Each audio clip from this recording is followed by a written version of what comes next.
পানি কিনবেন? বাবা, আমার তো এখন পানি লাগবে না। ম্যাডাম, এক বোতল পানি কিনেন না, আমার নাতিটার সামনে পরীক্ষা, টাকার খুব দরকার। আপনার নাতি কোন ক্লাসে পড়ে? তুমি কোন ক্লাসে পড়ো বাবা? আন্টি আমি ক্লাস 3 পড়ি। বাহ, দারুণ তো। রোল নাম্বার কত তোমার? আন্টি আমি ক্লাস 5 বয়। কেউ কখনো আমাকে পিছনে ফেলতে পারে না। মাশাআল্লাহ। কিন্তু তুমি এসব বিক্রি করে পড়াশোনা করো কখন?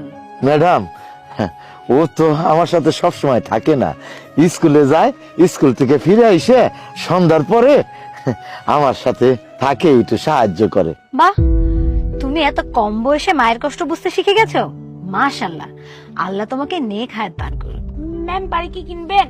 হ্যাঁ, অবশ্যই কিনবো, কেন কিনবো না। একটু দাঁড়াও, তোমার স্যার রেস্টুরেন্টে গেছে, উনি আসলেই তোমাকে টাকা দিচ্ছি। চাচা, আপনি 1 কেস পানি আমার গাড়ির পেছনে তুলে দিন। আচ্ছা ম্যাডাম, আমি রাখে আসতেছি।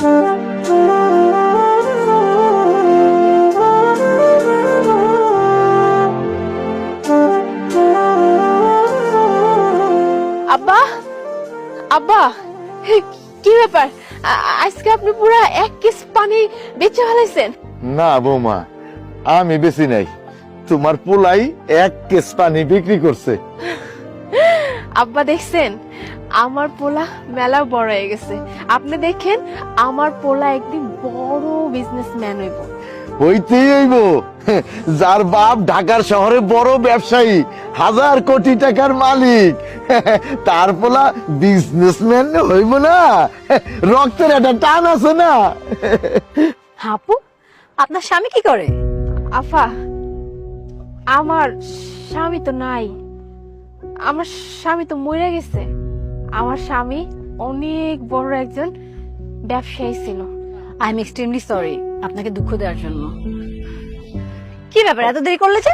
আর বলো না, ওয়াশরুমে অনেক সিরিয়াল ছিল। আচ্ছা, বুঝতে পেরেছি। আমাকে 10,000 টাকা দাও তো। 10,000 টাকা? এত টাকা দিয়ে তুমি কি করবো? এত টাকা দিয়ে আমি কি করবো সেটা তোমাকে পরে বলবো।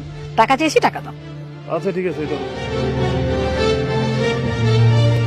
এই নাও বোন, এখানে 10,000 টাকা আছে। এটা দিয়ে তোমার ছেলের ফর্ম ফিল আপ করাবে। আর যদি কখনো দরকার হয় অবশ্যই আমার সাথে যোগাযোগ করবে।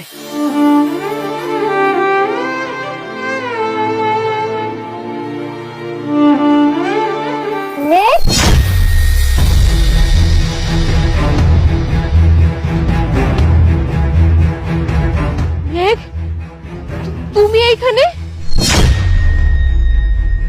কি ব্যাপার, এখনো মুখ লুকাইতেছো?